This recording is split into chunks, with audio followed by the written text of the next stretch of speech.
Morning, BDraft Beast. This is David Bradshaw here with your Week 2 video recap of all the hottest stories in action going on around the league. With me this week is my special guest, Kevin Mason. Kevin, how are you today? I'm good. How are you? Outstanding, buddy. Thanks for joining us. All right, so might as well get right into it. Kevin, one of the biggest stories in the league right now, your breakout game the other night. Tell me about how you felt out there. You had a stat line of 18, 4, and 2. Great interior passing, hitting threes from all over the world, throwing vicious up fakes. I think Scott Hammond is still looking for you. And just tell me, Kevin, in a couple sentences, how you felt about that performance. Well, the last thing I remember was parking my car outside of the CAC, and then I blacked out until I saw Tim after the game, and he shook me a little bit and said, "Do you realize you just scored 18 points?" And I don't remember any of it, so you're going to have to tell me how it did. Well, from where I was sitting, which was on the bench throughout most of it, you were outstanding. You looked great out there. The three-shot was falling down. They really didn't have an answer for you. What can we expect from you as the season progresses? Was this your breakout game? Do you think this was a fluke, or is this going to be something we can expect week in and week out? Yeah, I think, honestly, it was being in the right place at the right time and being on a team full of people that are very difficult to guard. The other team had their hands full with you, Joel, Tom, and Mark. So I just, right place, right time, and sometimes the shots are falling. I don't think that I'm going to be scoring 18 points on average this season. I think I scored 4 in the first game, 18 in this one. I think it averages somewhere around 10 or 11 points, so I think that's probably where I land the plane this year. But just happen to be on a team that pushes the ball on offense and finds the open man, and I just hope that the shots keep falling.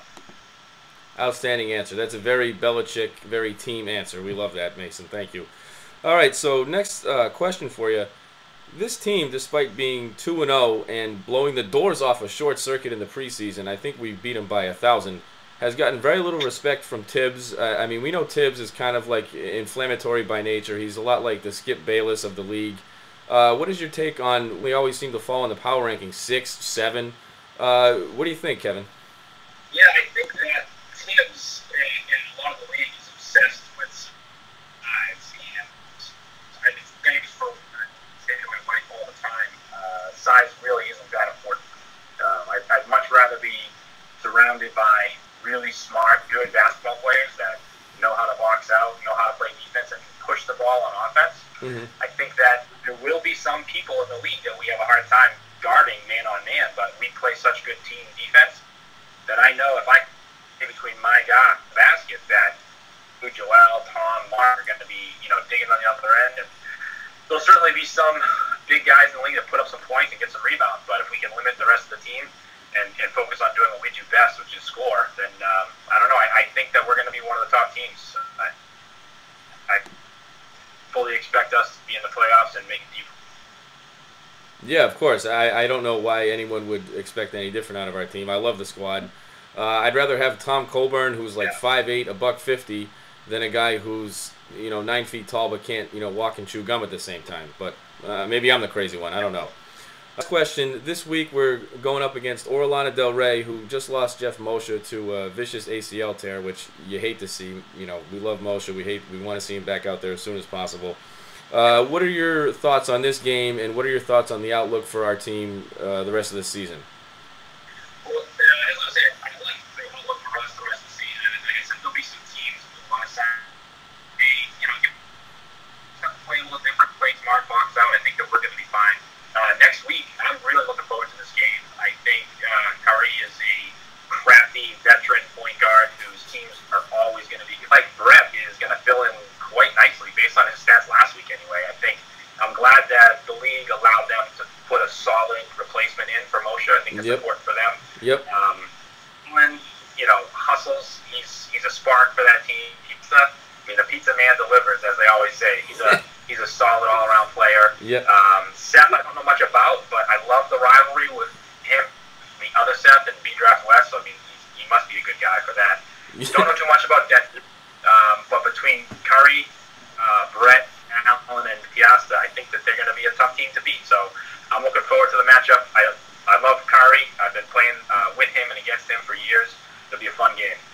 Agreed, agreed. And sneak preview, we're probably going to stick you on Denton to start the game, so that'll be a great matchup. All right, Kevin, thanks so much for joining us. Say hi to Alex for me. Thank you. Thank you. All right, Mace, good work, buddy. Thanks once again to Kevin Mason. We're going to go live now to Matt Kaplan's house. Cap, thanks for joining us this week. How you doing, buddy? Bradshaw, pleasure to be here. Pleasure as always is mine. So let's get right into it, Cap. What were your thoughts in a general way about this week's BDraft East action?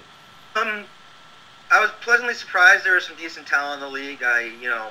Based on what people were saying, I thought it was going to be just absolute garbage. But, we got Allen, Pizza Man, and, it was a lot of fun, actually. I'm looking forward to this season. Yeah, it should be a great ride. Question for you before we get into the other topics. What are the chances you join us in the East at some point in your career before you hang them up? I'm going to say 0%. There's 0% of that happening. I'm already 4 leagues. And, I'm lucky to play in any leagues this season, my back. But, no, there's no way. No way I can join the East. And it looks like a fun league. It's just there's only so many days in the week, and there's only so many miles left on this ride. I understand completely. All right, so my next question for you, buddy. P-Lam, Alan Orellana, hot Twitter beef this week, spilling out into the streets. Although I didn't see the game, I heard it was an absolute nightmare. What was your take on that rivalry? You told me before the game to watch it closely. I have no problem watching Alan and Lamb closely. They're both very good-looking men. But, I wasn't impressed. Wasn't impressed at all. They both really stunk up the joint. I don't have a filter, and you're just going to have to deal with that. But, Allen made some key plays down the stretch, and Lamb played some tough D. But when you combine to go 0 for 12 in the matchup, you can't say either player won the matchup. I mean, 0 for 12 from deep, that's like an old-school Matt Kaplan game right there. But if 2 players combine to do it, I wasn't impressed. They played hard. I think Allen's team won. You have to confirm that. Correct. But they, it seemed to be pretty cordial. Nothing too out of control. I wouldn't even have known that they had Twitter beef if you didn't tell me based on the game. It was a rough game. Yeah. Fun time, though. Yeah. You were unfortunately denied access to the Hall of Fame this past go-round. What were your thoughts on that? Was that the crime of the century, or was that just a minor misunderstanding? What was your take on that decision? Well, let me say this. First of all, anyone that knows anything about me, CAC, is that I'm above the Hall of Fame. It goes me, Hall of Fame, everybody else. I kind of decide who goes into the Hall of Fame and who goes into the Hall of Fame. So, the voters voted. Some say I'm the Jim Rice of CAC. All the stats are there, all the accolades, the titles. But, I'm not a fan. The media's not a big fan of me. And you can see why from this video right here. I just say what's on my chest, talk a lot of shit, and pretty much everyone's garbage to me except you and me. Pretty much. All right. So getting back to the BDraft East, throw out some names for potential KAP VP this season. KAP VP. Well, other than myself, I would have to go with some names. We got Xavier Holland. Yeah. I actually consider him to be garbage in real life, but not pure garbage. So there is a difference there. I guess I'll go over the distinction real quick. Garbage is basically a player who is an individual talent, obviously skilled, but he doesn't have the little things to actually done. For example, Carmelo Anthony, garbage. Nick Nazeo, garbage. I get a couple other names here. Steve Wolf, garbage. And Zay, garbage. These guys are solid individual talents, but they can't win unless they have, someone with them. They just don't have the intangibles. As opposed to pure garbage, someone who's just... Now, Cap, what's on your mind? I mean, this part of the show is for you. It's about you. I know you had a few other things you wanted to look at. What do you got? Okay, go ahead. Well, a couple things. I want to touch base on our fantasy matchup, which was extremely... You there? Yeah. Tell them what happened, Cap. I mean, it was bullshit. You squeaked it out by 6 points.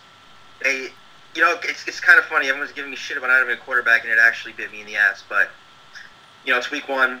Anyone that knows anything about fantasy football knows that my team is just an absolute juggernaut. It's not even fair. My bench could be a starting lineup in that league, so I'm not worried. But you took it this week. Yep. I took my KAP. literally, figuratively, and we got a lot of action left. So I expect big things. I don't have a girlfriend. I don't have a logo. I'm in 5 leagues, and I'll be all right. It's a savvy. Listen, I can tell you from vast experience, a savvy veteran move is to definitely not have a girlfriend during fantasy season and the fall of CAC season, so you can play in as many leagues as you want and not have to deal with the bullshit on the side. So good move by you. I don't have to tell you these kind of things. Yeah. Let me ask you a question. Who's your BDraft East early MVP? And I also want to say, I'm not going to write you off. You're in the consideration. Dave Bradshaw is an MVP contender. And I just realized that as I'm looking at you and realize you play in the league. So, what do you got? Well, I think we have to talk about Guy Schoonmaker, who I think you mentioned before, but the audio was kind of choppy. How about Joe Dilworth? He's looked pretty good out there. Dilworth, absolutely. That was definitely forgot about him. I think it's tougher for him, though, because his team's so good. Which, by the way, is just an epic sandbag job. Oh, my God. Yeah. That team's like a legit team. Yeah, another topic for another question. Hold off on that. But then I like Coburn. It's wide open at this point. Tyreek Wilson, perhaps. I mean, he's making some noise as a rookie on that team. They got to learn to pass the ball apparently. But other than that, I think that team's gonna have a good shot to make a deep playoff run, basically riding him. But back to Tibbs. My question for you on Tibbs is this: Is he a scumbag GM who shouldn't be allowed to be captain because he has so much inside information, or is he just a lovable ginger who means well and just wants to win? What is your take on that? First of all, he's not lovable. I mean, he's a ginger. He's a piece of shit. You can't deny that. The guy is just pure scum. And keep in mind when I say that, he writes my paycheck, so that's really from the heart. Anyway, enough with the Tibbs bashing. It's kind of cheap, but I mean, the biggest thing is he's just too good to be a captain. But, it's tough. It's a tough one. Because not everyone wants to be. So, I don't know. He's ultimately, at the end of the day, Tibbs is scum. And that's the end of the discussion there. Go. All right, so a couple last topics to close this thing out. This new heated rivalry, a blood feud, if you will, between myself and Billy Jackson. What is your take on that rivalry? Who do you got? If I'm drafting a team, it's got to be Dave Bradshaw. Billy Jackson's garbage, in my opinion. Can't shoot, dribble, overthinks everything. Dave Bradshaw's a legitimate MVP candidate, and it's like talking about Jordan and KAP. I mean, they both belong in the same sentence, but it's just not close. So, Dave Bradshaw every time.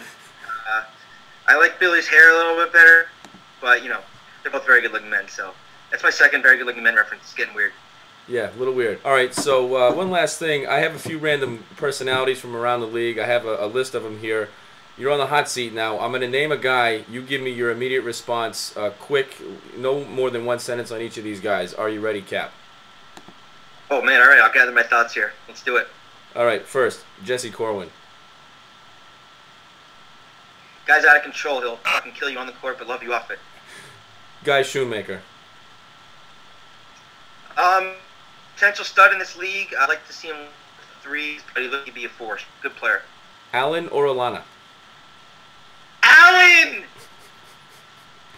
Steve Piasta, the Pizza Man. I love the Pizza Man. I gave him that nickname because, that guy's always delivering. Pepperoni, vegetarian. And he's always on time. Bacon. I mean, Jesus Christ. Any topping you want, he will deliver it on time at every moment. I love Pizza Man. All right, next. One of my favorites, Garrity. Hi, Gary. He's an all-time legend, but he is also an all-time clown. I mean, that dude, first of all, got to learn to hit a layup, and second of all, just stop shooting threes. It's gross. It's gross to watch. Moving right along, Ruben. Ruben, wow. Ruben had a decent game this past Wednesday, but, I mean, if you're going to go on the message board and post that you had, like, a vintage throwback game and your shot's back and you shot 3 for 9 from deep, I mean, come on, bro. I mean, he is, without question, the first team all delusional. He's the #1 most delusional player at CSC, but I love the guy. So it's all in good fun, but it's actually real talk. I like Ruben too, but real talk, when he pulls up to launch that three, you are liable to get a kick in the groin if you try to close out on him. So Cap, as the referee, please be mindful of this. He caught me in the nuts bad in the preseason, so just a heads up. All right, real talk, he does kick those out. Real talk for a second. he does kick that leg out, and when he shoots the ball, you really need to close your eyes because you could go blind. It's that ugly. All right, next on my list, Eric Johnson. Eric Johnson is second on my all delusional team. Some of the stuff that kid posted on the message board really makes me wonder if I should ever go on the message board again, and then I realize that I'm the all-time poster and I can't stay away. But no, he's pure garbage. He knows it, you know it, I know it, and so are the Jets. So I just feel bad for him. Now wait a minute, real talk. He was pretty effective in his last game. He scored a few points. He didn't do anything to hurt his team. He had some, a couple rebounds, couple steals. So maybe this run in this softer league might be good for him in the long term. We'll see how that plays out. All right, next, another one of my favorites, Joe Randall. Joe Randall and I go way back. This dude was around when I was playing in like 2006 or something, and it's actually gotten better with age. I'm not gonna lie. He's sneaky around the rim. He occasionally hits a jumper. He's a heady player. He knows how to play. Sometimes he tries to do too much, but I like Joe Randall. I got nothing bad to say about Joe Randall. And that's rare. Say bad things about everybody. Now, another guy. How about Greg Krikorian? What's your take on him? Greg Krikorian, I played pickup against him once, and we had a little beef because he was guarding me, and I was thinking to myself, fire up the grill, it's BBQ chicken time. But he actually did me up pretty good. I didn't really like that. But, he's a solid player. I think on Wednesday he's pretty much the only one that could score. Yep. I like his game. I like him. Yeah, he doesn't complain to the ref. That's key. Yeah, he's super aggressive, which you love to see. All right, last on my list here, Curry. Oh, Curry, man, the wily vet. Curry's funny, man, because he knows how to play basketball, but he's that player that never fouls, but always fouls. I could foul him out in like a minute. Yeah. His hands are always all over you, and he wants every little call. But most players don't realize that when your hand touches the person, in real life, it's a foul. So, if someone drives and your hands go right on them, I'm going to call that foul. But if you're like playing perimeter D, I'm probably going to call it. But no, Curry's fun. He makes it fun. He gives me shit. I give him shit. It's good times. Yeah, big fan of him myself. All right, Cap, I think that's all I have for today. I don't know if there are any closing remarks you wanted to make or final thoughts for the show. No, I just, I appreciate you having me. It's good to be on the show, and I'm having a good time repping the East, and it's only been 1 week, so I look forward to next Wednesday, even though those 24-minute halves are killer. But, it's all fun. I mean, all the bad shit I said about everybody on this video, I want to know it's all in good fun. Even though it's all fun, it's all true. So, I don't fuck around here. Dave, thanks for having me, buddy. My pleasure, Cap. Thanks so much, buddy. We'll see you on Thursday. And that's the show, folks. We got Kevin Mason, Matt Kaplan. I don't know what else you want from a show in this league. All right, so we'll see you next week, and have a good weekend, everybody.